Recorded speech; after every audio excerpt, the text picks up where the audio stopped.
Hi, it's Pamela Morgan back again for Moda Bake Shop's Be Creative Quilt Along. And this week we're going to be doing block 2, Be Productive, and we're going to be working with some hand-dyed wool and learning a few new stitches. Okay, I've already gone ahead and attached my freezer paper. Ignore how wonky these look because I didn't actually trace anything. But if you're unfamiliar with the freezer paper method of applique, you just trace your design onto the flat side of the freezer paper, and then you iron the shiny side onto it, and then you cut out along the edge. Since the wool, it's not like cotton, you don't have to worry about your raw edges. So you just go ahead and cut out alongside your shape, like so. And then you peel the freezer paper off the back. And I'm going to be using the glue basting method for this because our designs are going to be, well, at least my designs, I traced with a heat transfer pen. So if I iron over the designs to iron on a fusible web, I'm going to lose the design that I traced. So I'm going to use a glue stick. I like this Soline glue stick for glue basting, but other people use just a regular glue stick. I used a regular glue stick for years and it worked fine. I just like that this is a little bit smaller and gives you, allows you to get in small places. Some people use Elmer's glue. I think that's a little too messy. So like I said, I prefer the glue stick. And then you're just gonna go ahead and glue. Put glue on the back of here. And then press it down to your background fabric. And there you go, see, glue basted. Okay, I am going to show you how I do the blanket stitch on my machine first. And this is what the blanket stitch looks like. I'm going to leave the stitch length and width as they are. They're quite small already, good size for what I'm working on. And one nice thing that I really like about my machine, if you have this feature, it's a really good feature to have. If you don't have this feature on your sewing machine, I recommend you stitch really slowly. But I have a needle up and down button. And what this does is it allows you to dictate whether your sewing machine needle stops in the up or down position. When I do applique, I like to set my needle in the down position. That way, when you pivot, it allows you to continue right where you left off so you don't lose your place in your stitches. If you don't have the needle up and down button, the best thing to do, like I said, is to go slowly and try to stop at a pivoting point with your needle in the down position. It's a little tricky, but once you've been doing applique for a while, it sort of becomes like second nature. Okay, now I'm gonna go pretty slowly here, so you can see the little red arrow in the center of there is actually where the indentation on the stitch goes in, and you can't really tell, but there is actually a line on this clear foot, and that's where you line up for the edge of your applique. I'm going to take a few stitches here and show you what happens when I get to the corner. Okay, so I'm going to go slowly till I get to the corner, and it's taken the stitch in. Now I'm just going to press my foot once so it takes the stitch back to the corner, and then I'm going to go ahead and pivot. And then you continue where you left off.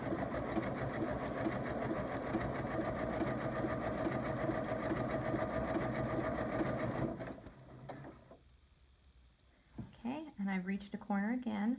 I'm gonna let's take it stitch in.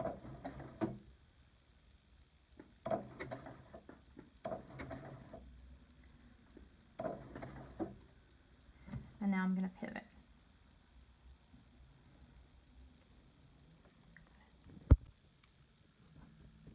Now I'm gonna go ahead and show you how to do a blanket stitch by hand if you don't have that option on your machine.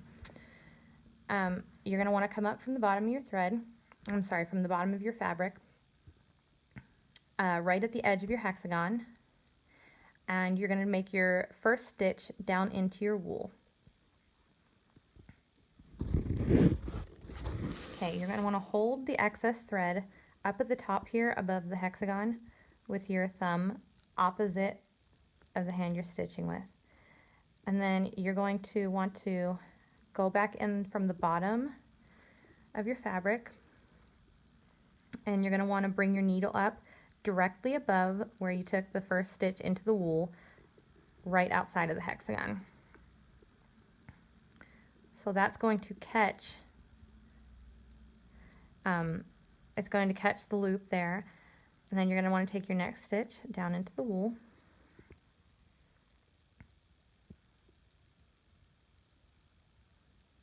Again, holding with your thumb opposite what you're stitching with, catch that loop.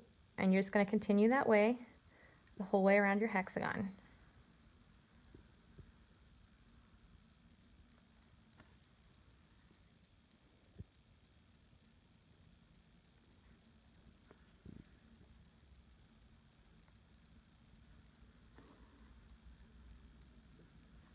Just like that, the whole way around. Okay, so when you get to the corner, you're going to want to put your thread down right even with the corner into your wool, and then you're going to want to come up right at the point so you get a nice sharp corner so the edges of your hexagon aren't rounded. And then you're just going to continue back over to the next side the same way you've done the rest of the way around the hexagon.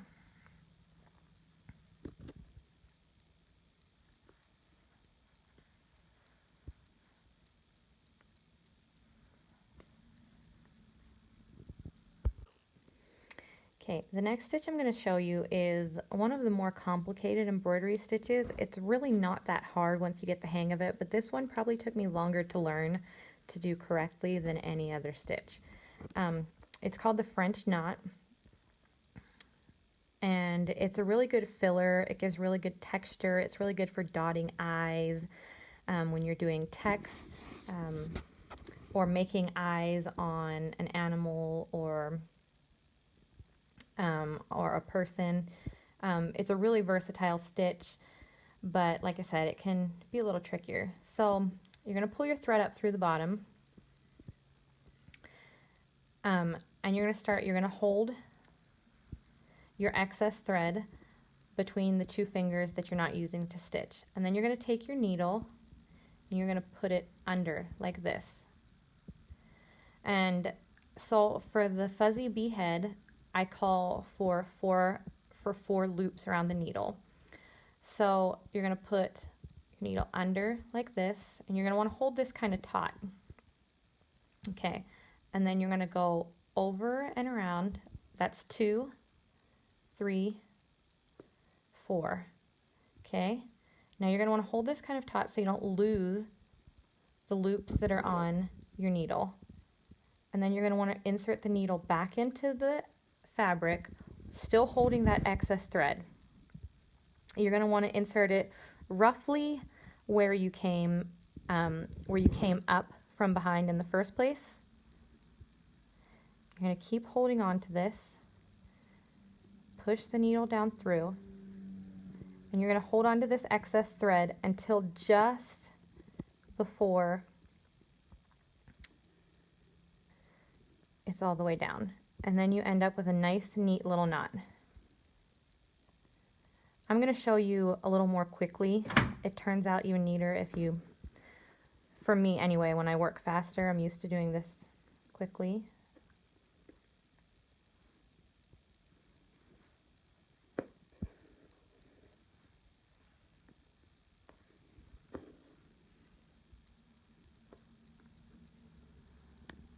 Oops, and see, I lost my...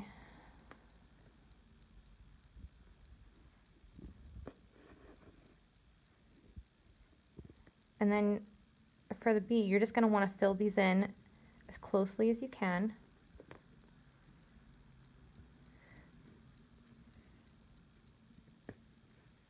Until you filled in the entire bee's head. I'm going to do a couple more here for you.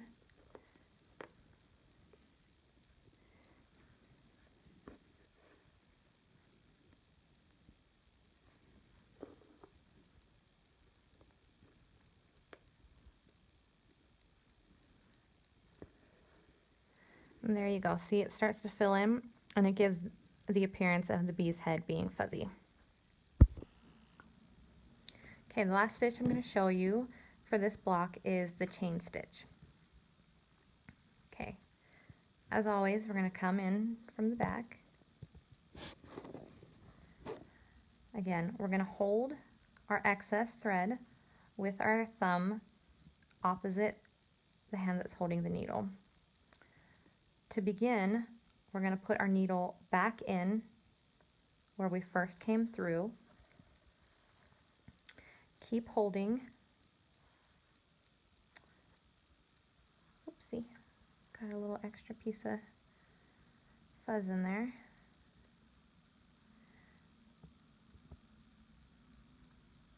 Okay, and we're going to come up just like we did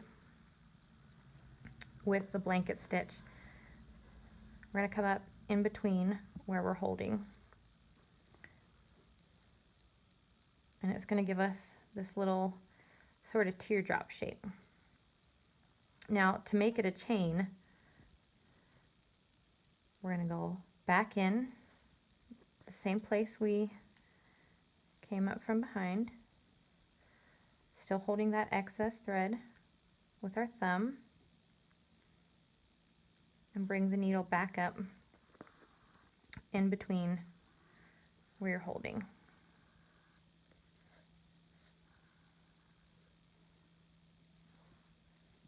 You can see you have a second teardrop and it's connected to the first one. Okay, and you're just going to continue that same way, whether you're just doing a straight line or whether you're tracing a shape to outline a bee wing, or whatever you're outlining.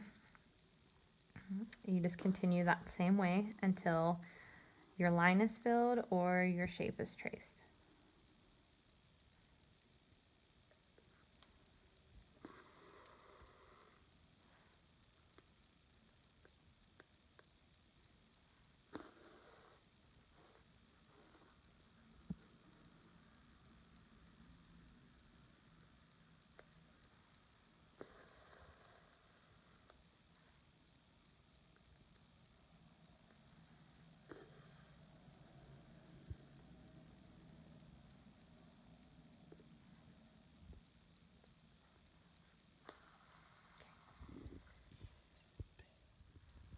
Thanks so much for coming back for block 2, and we'll see you tomorrow for block 3, Be Lovely, where we'll be doing some lovely little flowers.